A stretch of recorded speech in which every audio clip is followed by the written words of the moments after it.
안녕하세요. 파란나라TV입니다. 오늘은 한겨레 기사를 한 가지 나눠보려고 합니다. 이 기사를 통해 윤석열 당선인이 하려는 일은 미래를 향한 것이 아니라 오히려 과거로 돌아가고 있음을 보여줍니다. 윤 당선인의 행태는 계속 나오고 있습니다. 인수위원회에 밤 12시 출근, 볼통 다양한 행태들입니다. 이에 윤핵관들은 뒤처리 담당을 하느라 연일 바삐 보내고 있는 모습입니다. 일은 누가 저지르고 뒤처리는 남몰라라 하는 모습들을 보면 미래가 보입니다. 대한민국을 위해 역사에 대해 다시 한번 바로하는 계기가 되어 수많은 의혹들을 가지고 상설특검을 통해 명명백백히 밝혀냅시다. 기사를 나눠보겠습니다. 사용한 사진들은 한겨레 기사와 열린공감TV 유튜브를 출처로 함을 미리 알려드립니다. 한겨레 노형석 기자의 단독 기사를 나눠보겠습니다. 제목은 윤석열이지만 용산 언덕, 원래 공동묘지였다라는 3월 22일 기사입니다. 거긴 불과 100여 년 전까지도 무덤들이 산을 이룬 곳이었어요. 뜻밖의 증언이었다. 윤석열 대통령 당선자가 국민과 소통하는 공간으로 꾸민다고 장담한 새 집무실터가 원래 무덤산이었다니. 외세와 권력자가 탐냈던 서울 용산벌. 그곳 용산동 3가 삼각지 바로 옆들머리 언덕배기의 국방부 청사 땅은 집단 묘역이었다. 100여 년 전 성박 백성들이 고단한 삶을 마치고 영원한 안식의 거처로 삼은 영역이었던 것이다. 지난 20여 년간 용산기지 100년사를 추적해온 소장 연구자 김천수 씨는 국방부 땅 역사에 얽힌 비장 자료들을 꺼내 조목조목 짚었다.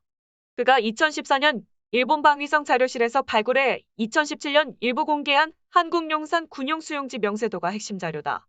이 지도를 보면 국방부가 있는 언덕 일대가 용산의 원산인 둔지산 자락의 공동묘지로 표기돼 있다.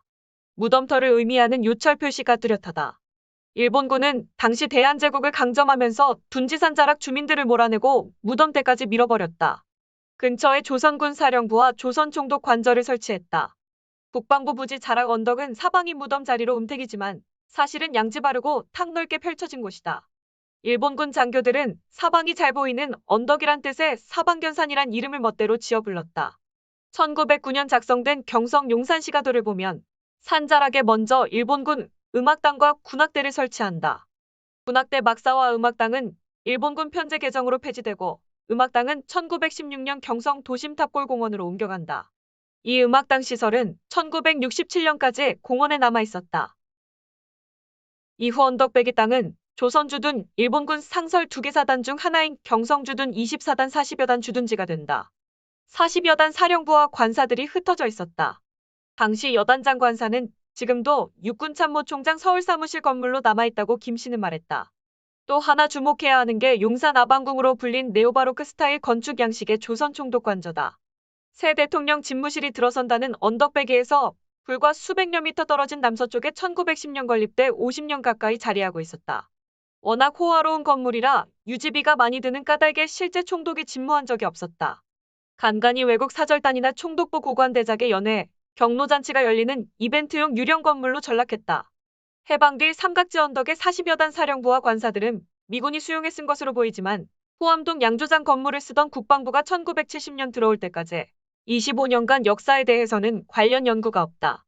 미군 시설 혹은 미국 정부 대외원조기관 사무실, 관사로 쓰지 않았을까 추정하는 정도다.